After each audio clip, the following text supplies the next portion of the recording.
At the very edge of a quiet forest stood a small stone cottage, worn by time but softened by ivy that crept lovingly along its walls. The air around it often carried the scent of rosemary, thyme, and wildflowers growing in the modest garden out front. Inside lived a widow and her 2 daughters. The elder, Clarice, was sharp-eyed and sharper-tongued, her pride as heavy as the silk ribbons she insisted on wearing. The younger, Marianne, was gentle and thoughtful, her presence as calming as the evening light that spilled through the windows at sunset. Though the cottage was humble, it glowed with warmth, at least when Marianne was near. But kindness, as it often does, went unnoticed. The widow adored Clarice with an affection so fierce it blinded her to every flaw. Clarice's cruelty was excused as confidence, her vanity praised as strength. Marianne, on the other hand, was treated as little more than a servant. She fetched water from distant wells, scrubbed floors until her hands ached, and stitched her own dresses when the hems frayed. While Clarice admired herself in polished metal mirrors, Marianne learned to admire the world quietly. "Stop dreaming," her mother would snap. "Dreams won't fill your stomach." Marianne never argued. She had learned that silence was safer than truth. One blazing summer afternoon, the widow discovered the water jars were empty. "Go," she ordered, "to the well beyond the orchard. Take the largest jug, and don't dawdle." The path was long, the sun unforgiving. Dust clung to Marianne's shoes as bees hummed lazily through the heat. Her arms ached beneath the weight of the jug, but she walked on without complaint. Kindness, after all, does not ask to be praised. At the old stone well, Marianne filled her jug carefully and paused to catch her breath. That was when she heard a soft, trembling voice. "My dear child, might I trouble you for a drink of water?" An elderly woman stood nearby, bent and weary, her clothes worn thin by time. "Of course," Marianne replied without hesitation. She rinsed the jug, drew fresh water, and offered it gently.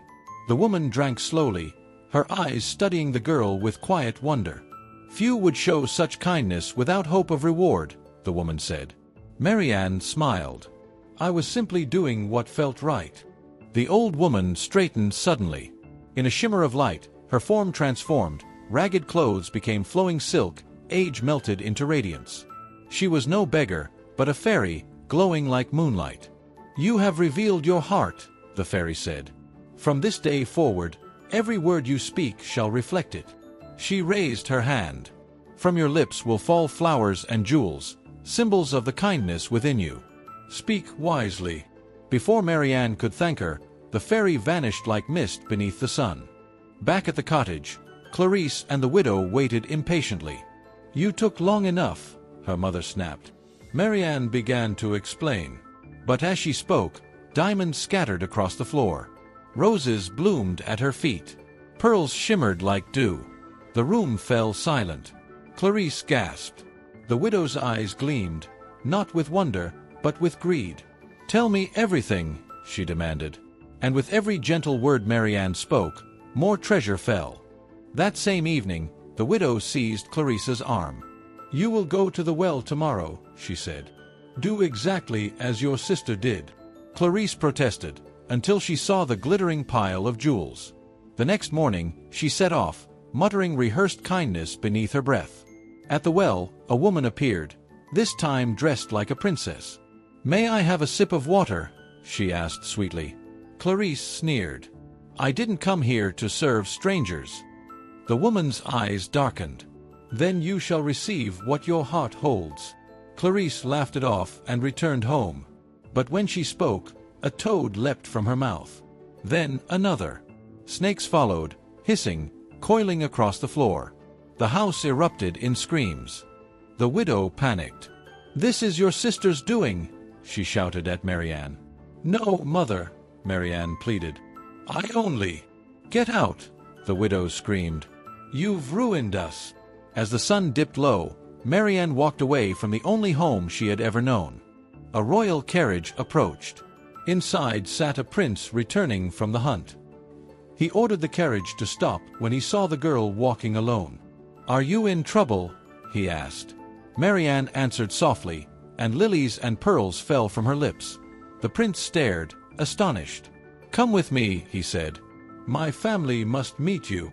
At the palace, Marianne greeted the king and queen. Diamonds rolled across marble floors. But it was not the jewels that won them over, it was her humility. If she will have me, the prince said, let that be her reward. And so Marianne became his bride. Back in the village, Clarice was shunned. Every word she spoke drove people away in fear. Even her mother turned on her. Clarice fled into the forest, cursing, each curse birthing more creatures, until she vanished entirely. The widow, surrounded by riches that brought no joy, withered alone. Under Marianne's rule, kindness spread like sunlight. The hungry were fed. The weak protected. Her words no longer needed jewels to shine, their kindness was enough. And though the fairy was never seen again, her gift lived on. For words, once spoken, can either wound or heal.